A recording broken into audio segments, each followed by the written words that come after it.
Hello students, कैसे हैं आप सब लोग। तो आज हम पढ़ेंगे इश्यू ऑफ डिबेंचर का पार्ट नंबर 5 और आज हम बात करेंगे इंटरेस्ट ऑन डिबेंचर्स की, इसके कैलकुलेशन की और इसके जर्नल एंट्री की। तो वीडियो बहुत खास है, ध्यान से अच्छे समझना, बहुत ज़्यादा टाइम लगेगा नहीं, टीडीएस हमारे सिलेबस से हट चुका है। तो नॉर्मल हम लोग क्लास इसकी कैलकुलेशन करेंगे कि जितने भी डिबेंचर होल्डर्स हैं। सर डिबेंचर होल्डर कौन होते हैं? तो बेटा मैं पहले बता चुका हूं, जिन लोगों को डिबेंचर इशू किया जाता है they are called debenture holder. जिस तरीके से मेरा एसबीआई में अकाउंट है तो मैं अकाउंट होल्डर हूं, उसी तरीके से मैंने रिलायंस के डिबेंचर्स खरीदे हुए हैं तो मैं डिबेंचर होल्डर हूं, राइट। तो जो डिबेंचर होल्डर है उन्हें हर साल ब्याज देना पड़ता है, जितना उन्होंने डिबेंचर लिया हुआ है उसके हिसाब से ब्याज देना पड़ता है। उसकी कैलकुलेशन कैसे करेंगे, क्या रूल्स हैं, क्या जनरल एंट्री है, बहुत मजा आने वाला है। वीडियो एंड तक देखना, स्किप मत करना। चलो स्टार्ट करते हैं बिना देरी किए। Interest on debentures. तो सबसे पहली बात, कभी भी अगर आपने डिबेंचर देखा होगा तो उसके आगे एक परसेंटेज लगा रहता है, तो इस 9% को बोलते हैं कूपन रेट या इंटरेस्ट रेट। यानी ये पहचान है कि भैया इस डिबेंचर को हर साल हम 9% का इंटरेस्ट देंगे। अच्छा, ये 8% डिबेंचर से, इसका मतलब हर साल इस पे हम लोग 8% का इंटरेस्ट देंगे। इसे बोलते हैं different class of debentures. Different class of debentures, class अलग अलग क्लास है, 8% वाला भी है और 9% वाला भी है, 7% वाला भी, डिपेंड करता है भैया कि आप कितना ब्याज दोगे, राइट। तो ये जो इंटरेस्ट रेट है इसे इंटरेस्ट रेट या कूपन रेट कहते हैं और हर साल डिबेंचर्स होल्डर्स को, डिबेंचर होल्डर को ब्याज दिया जाता है। मे बी ये साल में 2 बार भी दिया जा सकता है, साल में 1 बार भी दिया जाता है, कंपनी की मर्जी, वो हाफ ईयरली पे करती है या एनुअली पे करती है। हाफ ईयरली पे करेगी तो आधा आधा 2 बार देगी, एनुअली देगी तो साल में 1 बार। ये कंपनी पे डिपेंड करेगा। मतलब हमारे केस में बात करें तो क्वेश्चन पे डिपेंड करेगा, जैसा क्वेश्चन बोलेगा वैसे कर लेंगे। अगर 2 बार देगा तो हमें मेहनत करनी पड़ेगी, सेम एंट्री को 2 बार रिपीट करना पड़ेगा, बस यही डिफरेंस, राइट। चलो कुछ बातें, मतलब 2 बातें आपको अच्छे से ध्यान रखनी है। सबसे पहली बात कि इंटरेस्ट ऑन डिबेंचर ना, ये चार्ज अगेंस्ट प्रॉफिट होता है। टर्म 1 फंडामेंटल आपको याद आ जाएगा, मैंने आपको सिखा रखा है कि चार्ज अगेंस्ट प्रॉफिट का मतलब क्या होता है, जो देना ही देना है। चार्ज अगेंस्ट प्रॉफिट्स मतलब देना ही देना है, भले ही आपको प्रॉफिट हो चाहे प्रॉफिट ना हो। मतलब ये वो चीज है क्लास इंटरेस्ट ऑन डिबेंचर्स, जो आपको देना ही देना है, भले ही कंपनी को मुनाफा हो चाहे कंपनी को मुनाफा ना हो। चार्ज अगेंस्ट प्रॉफिट है और ये दिया जाएगा भले ही कंपनी को लॉस ही क्यों ना हो जाए। मतलब डिबेंचर होल्डर्स को हमारे प्रॉफिट से लेना देना नहीं है, हमारे लॉस से लेना देना नहीं भैया। उनका ब्याज है, उन्हें हर साल मिलना चाहिए। जैसे मकान मालिक को रेंट है, भाई मैं कमाऊं चाहे ना कमाऊं, मकान मालिक को अपना किराया चाहिए, बस उसी तरीके से डिबेंचर होल्डर्स को उनका इंटरेस्ट चाहिए। ये फिनेंस कॉस्ट है, सीधी सीधी बात भाषा में ये इंटरेस्ट है। और इंटरेस्ट डेबिट साइड जाता है क्लास किसमें, statement of P and L में। पी एंड एल अकाउंट नहीं बनता ना, कंपनी का इनकम स्टेटमेंट बनता है। तो इसीलिए कंपनी के इनकम स्टेटमेंट में यानी पी एंड एल अकाउंट में डेबिट साइड चला जाएगा फाइनेंस कॉस्ट हेड के अंदर, राइट।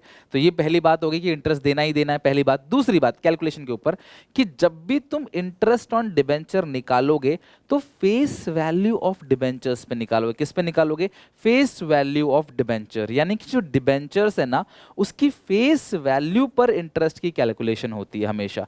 डिबेंचर्स की फेस वैल्यू पर, जो डिबेंचर की फेस वैल्यू है ना, इंटरेस्ट हमेशा उसी पे कैलकुलेट किया जाएगा। किसकी, डिबेंचर की फेस वैल्यू पे। इशू हुआ है 105 में, फेस वैल्यू है 100, रिडीम हो रहा है 110 में। फेस वैल्यू है 100, रिडीम 110 में हो रहा है। तो भैया मुझे इससे कोई लेना देना नहीं है कि वो इशू किस पे हो रहा है, कि वो रिडीम किस पे हो रहा है। मुझे मतलब है 100 से, मुझे मतलब है 100 से, फेस वैल्यू से। तो जितने भी डिबेंचर हैं उसको 100 से मल्टीप्लाई करके एक अमाउंट निकल के आएगा। इंटरेस्ट हमेशा उसी पे ही लगाना है, राइट। तो इंटरेस्ट हमेशा किस पे कैलकुलेट किया जाता है, फेस वैल्यू पे, राइट। तो ये बेसिक चीजें हो गई हमारी। अब हम चलते हैं क्लास जनरल एंट्री पे, ध्यान समझना। सबसे पहला इंटरेस्ट को ड्यू करेंगे। चलो मैं नरेशन के साथ लिखवा दूंगा आपको, ठीक है। इंटरेस्ट ड्यू करोगे तो आप एंट्री क्या करोगे, इंटरेस्ट ऑन डिबेंचर की, interest on debentures account debit, interest on debentures account debit to debenture holders, ये ड्यू हो गया। Interest on debentures account debit to debenture holders being interest due, being interest due. आप चाहो तो narration में calculation भी दिखा सकते हो, बट मेरे हिसाब से जितना छोटा सिंपल हो नरेशन उतना ही ठीक है। ठीक है, interest on debenture to debenture holder, और अगली एंट्री क्या होगी, debenture holders account debit, debenture holders account debit to bank account, debenture holders account debit to bank account. तो जब भी इंटरेस्ट ऑन डिबेंचर की कैलकुलेशन होगी तो हम एंट्री क्या पास करेंगे, interest on debenture account debit to debenture holder और debenture holder account debit to bank account, being interest paid on debenture holder, being interest paid.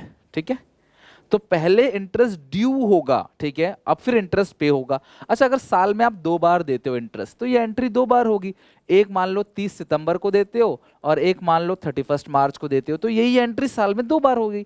आधे आधे से मान लो, पहले टोटल बनता है इंटरेस्ट 100 रुपए, टोटल इंटरेस्ट 100 रुपए, तो 50 50 50 50, एक बार होगी 30 सितंबर को, 30 सितंबर को, फिर 31 मार्च को 6 महीने बाद, फिर इंटरेस्ट 50 50 50 50।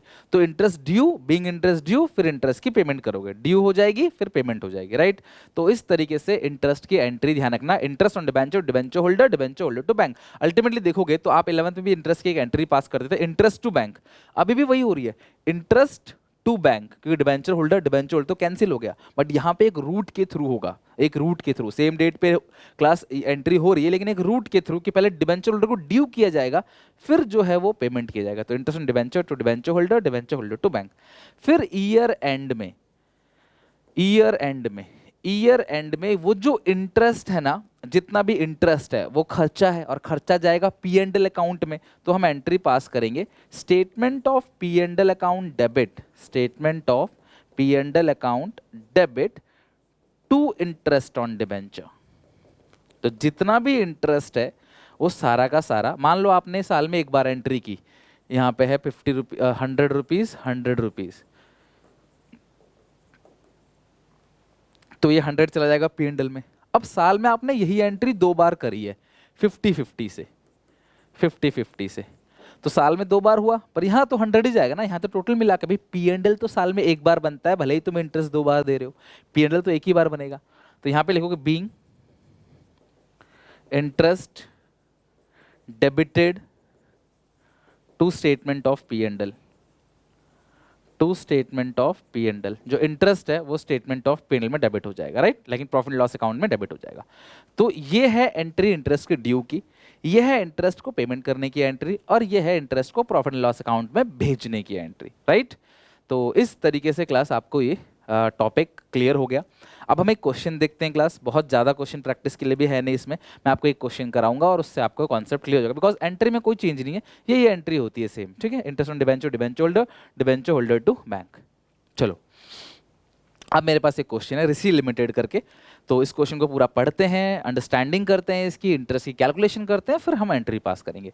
ऋषि लिमिटेड ने 5000 डिबेंचर इशू किए, कितने डिबेंचर इशू किए हैं, 5000 डिबेंचर, एक की कीमत है 100 ईच, तो 5000 इंटू 100, जो अमाउंट निकल कर आएगा वो आएगा ₹5 लाख, ठीक है, ₹5 लाख। और डिबेंचर से पहले जो 10% है वो इंटरेस्ट ऑन डिबेंचर है, तो इंटू 10% करोगे तो तुम्हारे पास इंटरेस्ट निकल कर आ जाएगा 50,000। 5 लाख का 10% कितना क्लास आएगा, 50,000। The issue is fully subscribed according to terms of issue. Interest on debenture is payable half yearly 30th September और 31 मार्च। अब इस 50,000 के इंटरेस्ट को आप 2 बार पे करोगे, एक 30th सितंबर और एक 31st मार्च, 30th सितंबर 31st मार्च को आप पे करोगे। Pass the necessary entry related to debenture interest for 31st, अच्छा आपको 31st मार्च की एंट्री पास करो and transfer the interest or debenture to profit and loss account. तो आपको बोल रहा है 31st मार्च की एंट्री करो, 31st मार्च की एंट्री बस, ठीक है, और आप इंटरेस्ट की पेमेंट करो। तो कोई बात नहीं, कोई दिक्कत नहीं क्लास, हम सारी एंट्री कर लेते हैं, और पेपर में अगर आपको जिसका मांगता है, क्योंकि आप बच्चों को पता है 30 सितंबर की भी सेम एंट्री होगी, 31 मार्च की भी सेम एंट्री होगी, तो रिपीट क्यों करता है, वो एक ही साथ कर सकता है। तो इसीलिए कई बार आप वो है बच्चा कंफ्यूज ना हो जाए, दोनों ना कर दे, इसीलिए बोला 31 मार्च ही करो। अगर आप कर देते हो फिर भी पेपर में टाइम वेस्ट है बस आपका, और कुछ नहीं। तो आपका इंटरेस्ट निकालना पहले मुझे आ गया, मुझे लाइक करके बताओ वीडियो को या कॉमेंट में मुझे बताओ, इंटरेस्ट निकल कर आ गया आपका। 5,000 डिबेंचर्स है 100 के ईच, तो बन गया 5 लाख। भले ही अब कंफ्यूज करेगा issue premium, issue discount, redeem, यार तुम्हें उससे कोई लेना देना नहीं है। इंटरेस्ट की जब भी कैलकुलेशन होगी तो इस तरीके से आप इंटरेस्ट की कैलकुलेशन करोगे, खत्म बात, राइट। तो अब हम एंट्री पास करते हैं। सबसे पहले 30 सितंबर की और 31 मार्च की, दोनों की बिल्कुल सेम एंट्री होगी, कुछ भी नहीं बदलेगा एंट्री में। आप एंट्री पास करोगे, interest on debenture account debit to debenture holder account. अगली एंट्री है debenture holder account debit to bank account, ठीक है। तो इंटरेस्ट है 25,000, 25,000 being interest due, being interest paid.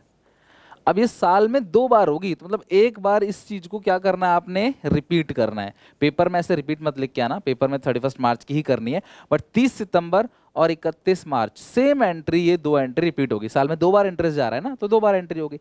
अब ईयर एंड पे एक एंट्री आप पास करोगे, ईयर एंड, साल के एंड में वो एंट्री होगी statement of P&L account debit 50,000 total interest. 2 बार आपने एंट्री पास करी 25-25 करके, या मान लो आप 31 मार्च का ही करोगे तो भाई सितंबर को भी तो आपने ब्याज दिया होगा ना, तो वो टोटल P&L में जाएगा to interest on debenture,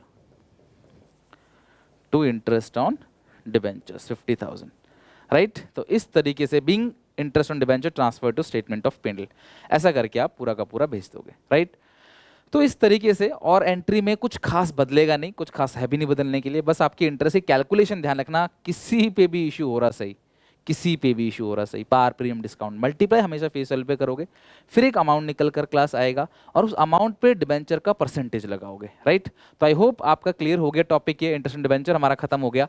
next class जो होगी हमारी आखिरी क्लास होगी, और हम डिबेंचर चैप्टर को भी अगली क्लास में खत्म कर रहे होंगे। अच्छा टॉपिक है और पेपर में आएगा भी, बहुत इंपॉर्टेंट है, इसके सारे टॉपिक इंपॉर्टेंट है। क्यों? क्योंकि क्वेश्चन 5 नंबर का देगा ना, उसके अंदर 2-3 चीज कवर कर लेगा, नॉर्मल एंट्री भी कवर कर लेगा, इंटरेस्ट भी कवर कर लेगा, रिडीम प्रीमियम पे हो रहा है तो लॉस ऑन इशू भी कवर कर देगा, और फिर एक और एंट्री आएगी, एक और क्वेश्चन पूछा जाएगा, उसमें कुछ और पूछा जाएगा। तो ऑलमोस्ट क्लास सारे के सारे टॉपिक अच्छे हैं, इंपॉर्टेंट है, आप इसकी पूरी अच्छे से प्रैक्टिस करके जाना, आपके पूरे 8 मार्क्स कवर होंगे। एक चैप्टर अगर 8 नंबर दे रहा है तो यार वाकई क्लास इसको अच्छे से करना चाहिए। ठीक है, बाय बाय, मिलते हैं नेक्स्ट वीडियो में। लाइक जरूर करना, कॉमेंट करके मुझे बताना कि कैसा लगा वीडियो क्लास, और अपने सारे दोस्तों में शेयर कर देना इस वीडियो को। Take care, bye bye.